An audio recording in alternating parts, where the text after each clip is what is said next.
গল্পের শুরুতে আমরা টাকা ভর্তি একটা গাড়ি দেখতে পাই। যখন সিকিউরিটিরা সেই গাড়িতে টাকা লোড করছিল, হঠাৎ সেখানে কয়েকজন গুন্ডা এসে তাদের উপর অ্যাটাক করে দেয়। প্রথমে সেখানকার গার্ডকে হত্যা করে, আর এর সাথে সাথে যে সমস্ত সাধারণ মানুষ তাদের দেখে ফেলেছিল তাদেরকেও শেষ করে ফেলে। এই ঘটনার পর বেশ কয়েকদিন কেটে যায়। প্যাট্রিক নামের একজন লোককে আমরা ফর্টিকো কোম্পানিতে জব ইন্টারভিউর জন্য যেতে দেখি, আর এখান থেকে আমরা এই কোম্পানির ব্যাপারে জানতে পারি। এই কোম্পানি শহরের সমস্ত জায়গায় ক্যাশ প্রোভাইড করে, যেখানে সবচেয়ে বেশি ক্যাশের দরকার হয়, যেমন ব্যাংক, ক্যাসিনো, এরকম জায়গায়। আর এটাও আমরা জানতে পারি কয়েকদিন আগে যে কোম্পানিতে টাকা লুট হয়েছিল সেটা এই কোম্পানিরই গাড়ি ছিল। তাই প্যাট্রিক যখন জব ইন্টারভিউ দেয়, তাকে এই বিষয়গুলোও জানিয়ে দেওয়া হয় যে আমাদের এই কোম্পানিতে জীবনের গ্যারান্টি তোমার হাতে। আর এই বিষয়গুলো মাথায় রেখে তাদের স্যালারিও সেরকম দেওয়া হয়। কিন্তু এখন এই কোম্পানির বেশ কিছু কাবিল লোক দরকার, যারা এই সমস্ত সিচুয়েশনও ভালোভাবে হ্যান্ডেল করতে পারে। কিন্তু এখানে জব পাওয়া অতটাও সহজ নয়, কারণ যাকে চাকরিটা দিচ্ছে সেও যথেষ্ট বিশ্বাসযোগ্য হওয়া দরকার। তাই তারা প্যাট্রিকের ব্যাকগ্রাউন্ড চেক করে জানতে পারে প্যাট্রিক এর আগে 10 বছর ডেল্টা এজেন্সিতে কাজ করেছে। এটা যথেষ্ট ভালো, কিন্তু এটুকু দেখলে তো হবে না, আরও তাকে কিছু পরীক্ষায় পাশ করতে হবে, আর সেটাই ডিসাইড করবে সে এখানে চাকরি পাবে কিনা। আর সেই টেস্ট নেওয়ার জন্য আমরা আরও একটা লোককে দেখতে পাই, যার নাম বুলেট। প্রথমে প্যাট্রিকের বন্দুক চালানোর দক্ষতা দেখা হয়, আর তারপর ফিজিক্যাল অ্যাক্টিভিটি, আর তারপর কার ড্রাইভিং। আর সমস্ত কিছু দেখার পর বুলেট তাকে বলে এখানে চাকরি পাওয়ার জন্য তোমার 70% মার্ক দরকার, আর তুমি টেনে টুনে 70%ই পেয়েছো। তাই আমি তোমাকে চাকরিতে নেওয়ার জন্য অবশ্যই সাজেস্ট করব। এরপর আমরা একেবারে প্যাট্রিকের প্রথম কাজের দিনে দেখতে পাই, যেদিন প্যাট্রিক টাকা নিয়ে প্রথম গাড়ি নিয়ে বের হবে, আর তার পার্টনার থাকবে ডেভ। ডেভ আর প্যাট্রিক বেরিয়ে পড়ে টাকা নিয়ে গাড়ির সঙ্গে, আর তাদের সঙ্গে আজ বুলেটও ছিল। যাওয়ার সময় কথোপকথনে বুলেট সেই দিনের ঘটনা বলে যেদিন তাদের গাড়ি লুট হয়েছিল, আর সেখানকার সমস্ত টাকা চুরি করে গুন্ডারা তাদের দুজন সিকিউরিটিকে মেরে ফেলেছিল। আর বুলেট তাকে এটাও বলে সেদিন তোমার পার্টনার ডেভের ডিউটি ছিল, কিন্তু এর ভাগ্য কতটা ভালো তুমি দেখো, ওই দিনের শরীর খারাপ হওয়ার কারণে সে ডিউটিতে আসেনি। এদের কথোপকথন থেকে আমরা এটা বুঝতে পারি ডেভ একটু ভীতু টাইপের, কিন্তু সে নিজেকে সবসময় এমন দেখাতে চায় যেন সময় আসলে সে সবকিছু নিজে একাই হ্যান্ডেল করতে পারে।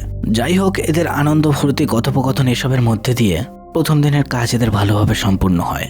আর কাজের শেষে বুলেট প্যাট্রিককে ইনভাইট করে তাদের ক্যান্টিনে আসার জন্য। কিন্তু সমস্ত কিছুর পর ঘরে ফেরার জন্য প্যাট্রিক যখন তার আইডি কার্ড রাখছিল, সেই কোম্পানিতে কাজ করার সমস্ত লোকের আইডি কার্ড এক নজরে যেন চোখ দিয়ে স্ক্যান করতে থাকে। যাই হোক, এরপর সে সরাসরি ঘরে পৌঁছায় না, বুলেটের ইনভাইট মতো সে পৌঁছায় ক্যান্টিনে। আর সেখানে গিয়ে প্যাট্রিক যখন বিলিয়ার্ড খেলছিল, সেখানে নতুন লোক দেখে একজন লোক তাকে ডিস্টার্ব করতে যায়। কিন্তু প্যাট্রিক তার মুখের ওপরে এমন কিছু কথা বলে, সেটা শুনে ওই লোকটাই উল্টে অপমানিত হয়। আর এটা দেখে আশেপাশের সবাই হাসতে থাকে ওই লোকটার উপর। প্যাট্রিক এখানে যে অ্যাটিটিউডের সঙ্গে খেলছিল আর যেরকম ভাবে কথা বলছিল, এটা দেখে সবাই বুঝতে পারে প্যাট্রিক কথা বলতে বেশি পছন্দ করে না। সে ভারী, গম্ভীর আর একটু চুপচাপ টাইপের। ওই দিন ভালোভাবে শেষ হয়, আর পরের দিন প্যাট্রিককে আমরা আরও একবার ডিউটিতে দেখতে পাই, একে টাকা কালেক্ট করা। তাই জায়গা মতো পৌঁছে প্যাট্রিক আর ডেভ একটা জায়গায় গাড়ি নিয়ে ওয়েট করে, আর বুলেট যায় সেই টাকা কালেক্ট করতে। কিন্তু বেশ কিছুক্ষণ অপেক্ষা করার পরেও যখন তারা দেখে বুলেট আসছে না, প্যাট্রিকের কিছু একটা সন্দেহ হয়। কিন্তু ডেভ তখনও কুল, সে তার পার্টনার বুলেটকে কল করে সেটা জানার চেষ্টা করে সে কোথায় আছে। কিন্তু ওপাশ থেকে বুলেটের ফোনে উত্তর দেয় অন্য একজন, যে বলে এক্ষুনি যদি ওই গাড়ি নিয়ে তোমরা এদিকে না আসো, তাহলে আমি তোমাদের পার্টনার বুলেটকে মেরে ফেলবো। কিন্তু এই কথা শুনতে পেয়ে ডেভ ভয়ে বলে আমাদের সেফ হাউসের দিকে যেতে হবে, কারণ ট্রেনিংয়ে আমাদের এটাই শেখানো হয়, কোনো রকম প্রবলেমে তোমরা সবসময় তাড়াতাড়ি করে সেফ হাউসের দিকে যাওয়ার চেষ্টা করবে। এই কথা শুনে প্যাট্রিক বলে আমরা কোথাও যাচ্ছি না, কারণ বুলেট আমাদের পার্টনার, আর আমরা যদি এখান থেকে চলে যাই তাহলে ওরা বুলেটকে মেরে ফেলবে। আর প্যাট্রিক এই কথাগুলো এমনভাবে তাকে বলে ডেভ তার সিনিয়র হওয়া সত্ত্বেও তার কথা ফেলতে পারে না। তাই গাড়ি নিয়ে পৌঁছায় তারা সেই জায়গায় যেখানে তাদের আসতে বলা হয়েছিল। আসা মাত্রই দেখতে পায় বুলেটের মাথায় একটা লোক বন্দুক ধরে আছে, যে বলে তোমাদের গাড়ির পেছনে একটা গাড়ি আছে, আর তোমাদের গাড়ির সমস্ত টাকা ওই গাড়িতে ফেলো, তাহলে তোমরা জানো আমি কি করব। টাকার ব্যাগ ফেলার জন্য পেছনে যায় প্যাট্রিক, আর সে টাকার ব্যাগ অন্য গাড়িতে ফেলার বাহানায় সে বন্দুকটা এমনভাবে চালায় যে ওই গাড়ির গুন্ডারা সেটা প্রেডিক্টও করতে পারে না। আর এইভাবে প্যাট্রিক একে একে সবাইকে মারতে থাকে। সে যেভাবে মিশন কমপ্লিট করছিল দেখে যেন এমন মনে হচ্ছিল এটা তার রোজগারের কাজ। সে এইভাবে সবাইকে মারতে মারতে একটা লোককে পালাতে দেখে তার পিছু করে, আর একটা সময় তাকেও বন্দুকের সামনে নিয়ে তাকে বলে সত্যি কথা বল তোদের লিডারকে। কিন্তু বন্দুকের সামনে থাকা সত্ত্বেও লোকটি তাকে কিছুই বলে না, যে কারণে প্যাট্রিক তাকেও গুলি করে মেরে ফেলে। এই সমস্ত কিছু বুলেট আর ডেভ দেখে বেশ অবাক হয়, কারণ এতদিন তারা জানতো চুপচাপ থাকা প্যাট্রিক একজন সাধারণ মানুষ, কিন্তু সে একা যে এরকম করতে পারে সেটা তারা স্বপ্নেও ভাবতে পারেনি। আর এই সমস্ত কিছুর পর কোনো এক কারণে প্যাট্রিক সবার মুখোশ খুলে তাদের মুখ দেখতে থাকে। এসবের পর তারা যখন তাদের অফিসে ফিরে আসে, সেখানে অফিসের সমস্ত বড় বড় অফিসাররা তাকে এবার কোশ্চেন করতে শুরু করে। তুমি আমাদের দেওয়া এক্সামে মাত্র 70% পেয়েছিলে, আর এটা কিভাবে সম্ভব হলো? অতগুলো মানুষের মধ্যে তুমি নির্ভয়ে 2টো মানুষকে বাঁচিয়ে আনলে, আর যেখানে একটা গুলিও তোমার মিস হয়নি। তুমি যে কজনকে গুলি করেছো সবকটাই হেডশট ছিল। প্যাট্রিক একটু গম্ভীর গলায় বলে, যখন কথা জীবন মরণের আসে তখন গুলি একা একাই ঠিক জায়গায় লাগে, হয়তো সেজন্যই আমি এটা করতে পেরেছি। এটা শোনার পরে অফিসের লোকের মনে অনেক কোশ্চেন থেকে যায়, কিন্তু বেশি কিছু তারা কিছুই বলে না, কারণ আজ প্যাট্রিক যেটা করেছে তাদের কোম্পানির জন্য কোনো স্টাফই এটা করতো না। সে অনেক টাকা বাঁচিয়েছে আজ, তাই এর থেকে আর বেশি কোশ্চেন তাকে করা হয় না। কিন্তু সেই অফিস থেকে যখন সে বের হয়, তাকে আরও একটা অফিসার এসে বলে, দেখো আমাদের কোম্পানির একটা নিয়ম আছে, কোনো স্টাফের উপর দিয়ে যদি এরকম থাকল যায়, তার মানসিক চাপ কমানোর জন্য তাকে এই জব থেকে কিছুদিন বাইরে থাকতে হয়, তো তোমাকেও নিয়ম অনুযায়ী সেটাই করতে হবে। কিন্তু প্যাট্রিক বলে, না আমি ঠিকই আছি, আমি এই কাজই করতে চাই। কিন্তু অফিসার এটার জন্য রাজি না, কারণ তারও উপরই অফিসারদের জবাব দিতে হয়। আর তখনই সেখানে কোম্পানির সিইও এসে বলে, প্যাট্রিক তুমি যেটা চাইছো তুমি করতে পারো, আমরা কিছুতেই বাধা দেবো না। অ্যাকচুয়ালি কোম্পানির উপরি পোস্টের সমস্ত অফিসারই আজ প্যাট্রিকের উপর খুশি, কিন্তু এর কিছুক্ষণ পর যখন কোম্পানির ম্যানেজমেন্ট টিমের লোক বাইরে যায়, তারা কল করে এজেন্ট কিংকে, আর তাকে বলে আজ যেটা হয়েছে তুমি জানো, ওটা প্যাট্রিকের একার কাজ। আর আমার মনে হয় এরকম সিকিউরিটির হাতে আমাদের শহরে টাকা পাঠানো আমাদের কাছে আরো বেশি ভয়ঙ্কর হতে পারে, কারণ ও যদি চায় পুরো টাকাটাই একা চুরি করতে পারে। আমি খোঁজ খবর লাগিয়ে দেখেছি প্যাট্রিকের টাকার কোনো ইন্টারেস্ট নেই, তাই ও যা করছে ওকে করতে দাও, ওকে নিয়ে আমাদের কোনো সমস্যা হবে না। সিন চেঞ্জ হয়, আমরা প্যাট্রিককে তার রুমে দেখতে পাই। সেখানে একটা মেয়ে আসে এবং ডেড বডির পোস্টমর্টম রিপোর্ট দেয়, কিন্তু দেখানো হয় না এটা কার বডির পোস্টমর্টম রিপোর্ট। এরপর 3 মাস বেশ ভালোভাবেই চলে। এমন একদিন প্যাট্রিক আর বুলেট যখন টাকা নিয়ে বেরিয়েছিল, কয়েকজন গুন্ডার দল তাদের উপর অ্যাটাক করে। প্রথমে তো গাড়ির কাজ কালো কালার দিয়ে অন্ধকার করে দেয় যাতে তারা কোথাও পালিয়ে না যেতে পারে। তারপর পুরো গাড়ির মধ্যে একটা বিষাক্ত গ্যাস ছড়িয়ে দেয় যাতে এরা নিজে থেকেই গাড়ির দরজা খুলে দেয়। আর ঠিক তেমনটাই হয়। নিজেদের জীবন বাঁচানোর জন্য কাশতে কাশতে দরজা খুলে বুলেট বাইরে আসে, আর প্যাট্রিক তার মুখে একটা রুমাল দিয়ে শান্তভাবে দাঁড়িয়ে থাকে ওইখানে। কিন্তু গুন্ডাগুলো ওই অবস্থাতেও প্যাট্রিককে দেখে চিনতে পারে। তারা ওইখান থেকে এমনভাবে পালাতে থাকে যেন প্যাট্রিককে তারা আগে থেকেই চেনে। বুলেট বিষয়টা দেখে বেশ অবাক হয়, আর এই বিষয়টা যখন কোম্পানির লোকেরাও জানতে পারে, কোম্পানির সেই অফিসার যার নাম টেরি, সে আজও প্যাট্রিককে আবার কোশ্চেন করতে শুরু করে। গুন্ডারা তো তোমাদের হাতে নাতে ধরে ফেলেছিল, ইভেন তোমাদের হাতে কোনো তখন অস্ত্রও ছিল না, ওরা তো চাইলে তোমাদের দুজনকে মেরে ফেলতে পারতো, তাহলে এটা কিভাবে সম্ভব হলো যে ওরা কোনো কিছু না করেই সেখান থেকে চলে গেল? কিন্তু প্যাট্রিক শান্ত গলায় বলে, হয়তো কোম্পানির আজ দিন ভালো ছিল, আর সেই কারণেই তোমাদের এতগুলো টাকা বেঁচে গেছে। একথা বলে প্যাট্রিক চুপচাপ সেখান থেকে বেরিয়ে যায়। পুরো কোম্পানির অফিসার সহ স্টাফদের মনে এখন একটাই কোশ্চেন, প্যাট্রিক আসলে কে? এবার সিন চেঞ্জ হয়, ঘটনা যায় 5 মাস পেছনের কাহিনীতে। প্যাট্রিক কাজের কারণে তার ছেলেকে বেশি একটা টাইম দিতে পারে না, কিন্তু সপ্তাহের মধ্যে একটা দিন রবিবার সময় করে সে তার ছেলেকে দেয়। আর আজও সেই দিন ছিল। সেদিন সে তার ছেলের সঙ্গে টাইম স্পেন্ড করতে যখন বাইরে বেরিয়েছিল, তখনই তার পার্টনারের কল আসে। আর এখান থেকে আমরা জানতে পারি প্যাট্রিক একজন গ্যাংস্টার। ওপাশ থেকে তার পার্টনার কল করে বলে তোমার হেল্প দরকার, কিন্তু প্যাট্রিক জানে তুমি ভালোভাবেই জানো রবিবারে আমি ছুটি করি। ওপাশ থেকে পার্টনার বলে তুমি সিচুয়েশন বোঝার চেষ্টা করো, আর তাছাড়া তোমাকে বেশি কিছু করতে হবে না, তুমি আমার দেওয়া লোকেশনে যাও আর সেখানে গিয়ে দূর থেকে নজর রেখে গাড়ি কখন বেরোলো সেই খবরটাই আমাকে দাও। প্রথমে তো প্যাট্রিকের কাজের জন্য রাজি হয় না, কিন্তু তারপর ভেবে দেখে ঠিক আছে, বেশিক্ষণের তো কাজ না, শুধু খবরটা দেবে আর সেখান থেকে বেরিয়ে যাবে। তাই সে তার ছেলেকে নিয়ে সেই জায়গার উদ্দেশ্যে বেরিয়ে পড়ে। গাড়ি একটা জায়গায় পার্কিং করে তার ছেলেকে বলে তুমি এর মধ্যে কিছুটা সময় ওয়েট করো, আমি কিছুক্ষণের মধ্যেই আসছি। আর সে পাশেই একটা বার্গার শপে গিয়ে সেখান থেকে লক্ষ্য করতে থাকে সেই গাড়ি কখন বেরোবে। প্যাট্রিক তার সেই কাজ খুব তাড়াতাড়ি কমপ্লিট করে ফেলে, কিন্তু গাড়ি কিছু দূর যেতে না যেতেই গাড়িটাকে কিছু গুন্ডারা আটকে ফেলে। গাড়িতে ছিল 2 জন গার্ড, যারা চেষ্টা তো করে তাদের আটকানোর, কিন্তু ওদের মধ্যে জেন নামের একটা গুন্ডা প্রথমে তাদেরকে ধাক্কা মেরে দূরে ফেলে দেয় আর একে একে 2 জনকে গুলি করে মেরে ফেলে। আর শুধু এটুকুই না, এরপর জেন লক্ষ্য করে কিছুটা দূরে একটা গাড়ি পার্কিং করা রয়েছে যার মধ্যে থেকে একটা ছেলে তাকে দেখে ফেলেছে। তো জেন তার কাছে গিয়ে ধমকে তাকে গাড়ি থেকে বের করে তাকেও গুলি করে সেখানেই মেরে ফেলে। ছেলেকে গুলি করছে দেখে প্যাট্রিক দূর থেকে দৌড়ে তাদের দিকে আসতে শুরু করে, যেন সেটা বুঝতে পেরে এক বিন্দু এদিক ওদিক না ভেবে সে প্যাট্রিকের উপরেও বেশ কয়েকটা গুলি চালায়। অজ্ঞান হওয়ার আগের মুহূর্ত পর্যন্ত প্যাট্রিক এক দৃষ্টিতে জেনের দিকে দেখছিল। সিন চেঞ্জ হয়, আমরা প্যাট্রিককে হসপিটালে দেখতে পাই। সে এখনো বেঁচে আছে, কিন্তু দুর্ভাগ্যবশত তার ছেলে প্রাণ হারিয়েছে। হসপিটাল থেকে হিল হওয়া মাত্রই সে যায় এজেন্ট কিং এর কাছে, আর তার কাছে সেই গুন্ডাগুলোর কন্ট্যাক্ট চায় যারা সেদিন টাকার গাড়ি আটকেছিল আর তার ছেলেকে মেরেছিল। কিন্তু কিং জানে ওদের কোনো কন্ট্যাক্টই আমার কাছে নেই, তবে আমি এটুকু করতে পারি, এই কাগজে তোমার জন্য আমি এই শহরের সব থেকে বড় বড় গন্ডাদের লিস্ট তৈরি করেছি, এটা ধরে ধরে তুমি চেক করতে পারো। আর এই লিস্ট নিয়ে প্যাট্রিক পৌঁছায় তার নিজের টিমের কাছে। প্যাট্রিকদের মাফিয়া দল এই শহরের বেশ বড় মাফিয়া দল, তাই প্যাট্রিকের সাহায্য করার জন্য শহরের কোনায় কোনায় তারা চলে যায়। সেখানে থাকা লিস্টের সমস্ত গ্যাংস্টারদের তারা ধরে ধরে মারতে শুরু করে। কারোর ওপর কোনো রকম দয়া মায়া না দেখিয়ে প্যাট্রিক একে একে সমস্ত লোকেদের এমনভাবে মারতে থাকে যেন এরাই সবাই মিলে তার ছেলেকে মেরেছিল। কিন্তু একটা সময় সে নিজেই বুঝতে পারে এভাবে সে 10টা থেকে 100টা, 100টা থেকে 1000টা গুন্ডা মেরে ফেললেও তার ছেলের বদলা পুরো হবে না, কারণ ওরা আসলে কোনো অন্য গ্যাংয়ের লোক ছিল। তাই ঠান্ডা মাথায় পার্টনারের সঙ্গে আলোচনা করে এটা বুঝতে পারে ওই টাকার কোম্পানির সিকিউরিটিদের মধ্যেই এমন কেউ আছে যারা সেদিন ওই গুন্ডাদের হায়ার করেছিল, যাতে টাকা চুরি করে তারা নিজেদের মধ্যে ভাগাভাগি করতে পারে। আর সেটা জানার জন্য প্যাট্রিক তার নিজের অতীতের সমস্ত কিছু মুছে নতুন আইডি কার্ড, নতুন পাসপোর্ট, নতুন ওয়ার্ক এক্সপিরিয়েন্সের একটা কাগজ বানায়। কাগজপত্রের ডিটেলস এমনভাবে তৈরি করা হয়েছিল যাতে প্যাট্রিকের প্রোফাইল দেখলে সবাই এটাই বুঝতে পারে সে 10 বছর ধরে ডেল্টা ফোর্সে কাজ করেছে। আর এই এক্সপিরিয়েন্সের সাথে প্যাট্রিক চাকরি পেয়ে যায় ভার্টিগো কোম্পানিতে। আর ওই দিন থেকে বর্তমান সময় পর্যন্ত প্যাট্রিক এখনো খুঁজছে যে আসলে কোম্পানির ভেতরে গাদ্দার কে আছে আর সেদিন গুন্ডা কে হায়ার করেছিল। এবার আমরা দেখতে পাই সেই গ্যাংকে যারা সেদিন প্যাট্রিকের ছেলেকে মেরেছিল।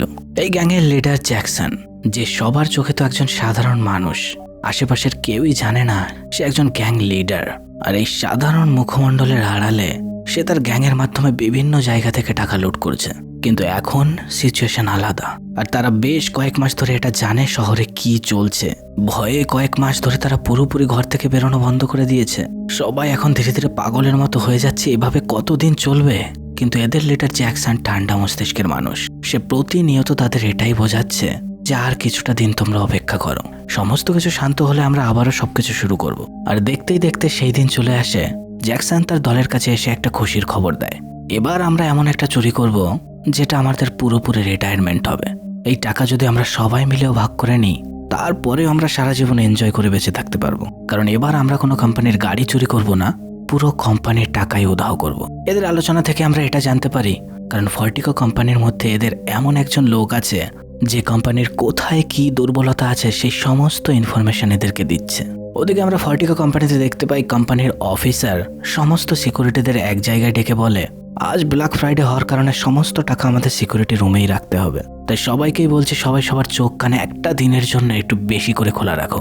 ওদিকে গ্যাংস্টার টিমের লিডার জ্যাকসন জেনকে নিয়ে সবসময় দুশ্চিন্তায় থাকে, কারণ সে জানে গ্যাংয়ের সবাই তার কথা শুনলেও জেন সবসময় নিজের মতো করেই চলে। তাই পার্সোনালি আজ জেনের রুমে এসে তাকে বোঝানোর চেষ্টা করে, দেখো এই প্ল্যানটা খুব বড়, তো এটা আমাদের ঠান্ডা মাথায় খেলতে হবে। এবার যেন তুমি তোমার নিজের দিমাগ চালাতে যেও না। অন্যদিকে প্যাট্রিক আর বুলেট সেদিন আরো এক জায়গায় টাকা ডেলিভার করে যখন কোম্পানিতে ফিরছিল, বুলেট তাকে বলে, তোমাকে একটা গোপন কথা বলি, অ্যাকচুয়ালি বাইরে এমন কিছু লোকের সঙ্গে আমার কন্ট্যাক্ট আছে যারা আমার ইনফরমেশন নিয়ে এই গাড়ি পুরো লুটে নেয় আর তার থেকে কিছু কমিশন আমাকে দেয়। এটা একদম সহজ কাজ, এতে কোনো প্রবলেম হয় না আর কোনো ভয়ও নেই। প্রবলেম বলতে গেলে একবারই হয়েছিল, লাস্টবার আমি যাদেরকে কন্ট্যাক্ট দিয়েছিলাম তারা গাড়িতে থাকা 2জন গার্ড আর 2জন সাধারণ মানুষকেও মেরে ফেলেছিল। কিন্তু ওই দিন ছাড়া আগে কোনো দিনও কোনো প্রবলেম হয়নি। কিন্তু এখন আমরা প্ল্যান করছি এই কোম্পানির পুরো টাকা লুটে নেওয়ার, আর আমি চাইবো তুমি এতে আমাদের সাহায্য করো, তুমি তোমার কমিশন পেয়ে যাবে। প্যাট্রিক বলে, যদি আমি তোমার সাহায্য না করি? বুলেট বলে, দেখো যেহেতু আমি তোমাকে সমস্ত কিছু বলে দিয়েছি, সাহায্য করলে তুমি বেঁচে থাকবে আর তুমি তোমার কমিশন পাবে, আর সাহায্য না করলে তোমাকে এখানেই মরতে হবে। তাছাড়া আমাদের কিছুই করতে হবে না, আমাদের জাস্ট এইটুকু নাটক করতে হবে যে আমরা নির্দোষ, ওরা আমাদের গাড়ি হাইজ্যাক করেছে। এ কথা শুনে প্যাট্রিক তার কথা রাজি হয়ে যায়। কিন্তু আমরা তো জানি প্যাট্রিক তার ভয়ে না, তার ছেলের বদলা নেওয়ার জন্য রাজি হয়েছে।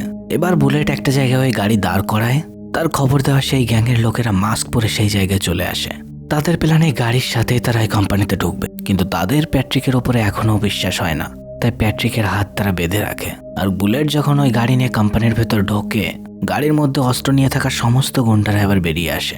আর সেখানে থাকা সিকিউরিটিদের যখন সে লকার খুলতে বলে, তারা না খুললে আন্ধাধুন গুলি চালাতে শুরু করে তাদের উপর। বাধ্য হয়ে অফিসার লকার খুলে দেয়। সমস্ত সিকিউরিটিদের যেন তেনভাবে আটকে রাখলেও প্যাট্রিককে তারা ভালোভাবে বেঁধে আটকে রাখে, কারণ প্যাট্রিকের কর্মকাণ্ড সম্পর্কে তারা বেশ ভালোভাবেই জানে। এর কিছুক্ষণের মধ্যে ওই গ্যাংয়ের লিডার জ্যাকসন একটা গাড়ি নিয়ে কোম্পানির মধ্যে আসে আর লকার থেকে সমস্ত টাকা লোড করতে শুরু করে তাদের গাড়িতে। প্যাট্রিক চুপ করে অনেকক্ষণ এদিক ওদিক দেখছে, আর সুযোগ বুঝতেই তার পাশের গার্ডকে ধরে শ্বাস আটকে সেখানেই মেরে ফেলে। তারই কাছ থেকে নাইফ নিয়ে প্রথমে তো নিজের বাঁধন খোলে, আর তারপর যাকে মেরেছে তার মাস্ক খুলে তার চেহারাটা প্রথম দেখে নেয়, কারণ প্যাট্রিকের সেই লোকটা দরকার সেদিন যে তার ছেলেকে মেরেছিল। মেরে ফেলা হয় গন্ডার কাছ থেকে বুলেট প্রুফ ভেস্ট সে নিজে পরে নেয়, আর ধীরে ধীরে এগিয়ে প্ল্যান করতে থাকে তাদের অ্যাটাক করার জন্য। তাদের মধ্যে ঢুকে সে একে একে এবার সবাইকে মারতে শুরু করে। এই সমস্ত কিছু দেখে ফর্টিকো কোম্পানির সিকিউরিটিরাও বুঝতে পারে যে তাদের কেউ সাহায্য করছে। বুলেট তার পাশে থাকা সিকিউরিটিকে বলে, তুমি আমার কাছে তোমার বন্দুক দাও, আমি ওদিকটার সমস্ত গুন্ডাকে মারছি। সিকিউরিটিরা এখনো পর্যন্ত জানতো না যে বুলেট ওই গুন্ডাদের সাহায্য করছে।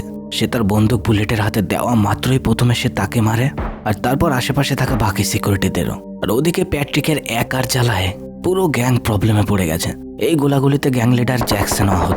তাকে ধরাধরি করে যখন তারা গাড়িতে উঠছিল তখনই সেখানে বুলেট চলে আসে, আর বুলেট এসে প্যাট্রিকের উপর অ্যাটাক করে। পুরো গ্রুপে এখন 3 জন লোকই বেঁচে ছিল, টিম লিডার জ্যাকসন, জেন আর বুলেট। টাকা ভর্তি গাড়ি নিয়ে তারা বেশ কিছু দূর গিয়ে যাতে তাদেরকে পিছু না করতে পারে তাই গাড়ি চেঞ্জ করে।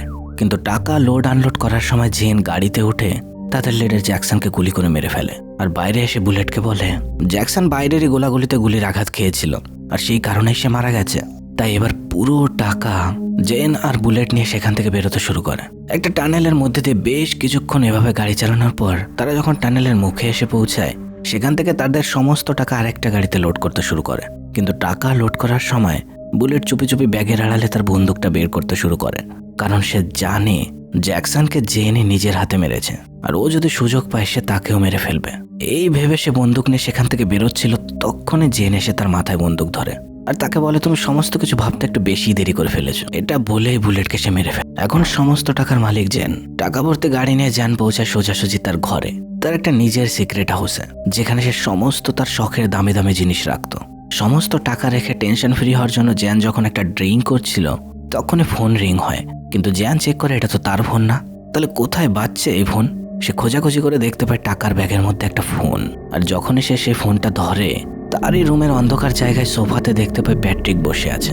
ব্যাগের মধ্যে ফোন প্যাট্রিকে রেখেছিল যাতে সে তাদেরকে ট্র্যাক করতে পারে। প্যাট্রিক তাকে বন্দুক ধরে বলে, তুই কি চিনতে পেরেছিস আমাকে? আমি সেই লোক যার ছেলের কোনো দোষ না হওয়া সত্ত্বেও তুই গুলি করে মেরেছিলিস। একথা শোনা মাত্রই জ্যানের মনে পড়ে যায় সেই দিনের ঘটনা। প্যাট্রিক জ্যানের হাতে একটা কাগজ দেয়, এটা তার ছেলের পোস্টমর্টম রিপোর্ট, যেখানে ডিটেলসে লেখা ছিল কোথায় কোথায় গুলি লাগার কারণে তার ছেলে সেদিন মারা গিয়েছিল। আর এক্স্যাক্ট সেই সমস্ত জায়গাতে প্যাট্রিক এবার গুলি করতে শুরু করে জ্যানকে। 1, 2, 3 এভাবে তার পুরো বন্দুক ফাঁকা করে দেয় তার রাগ মেটানোর জন্য।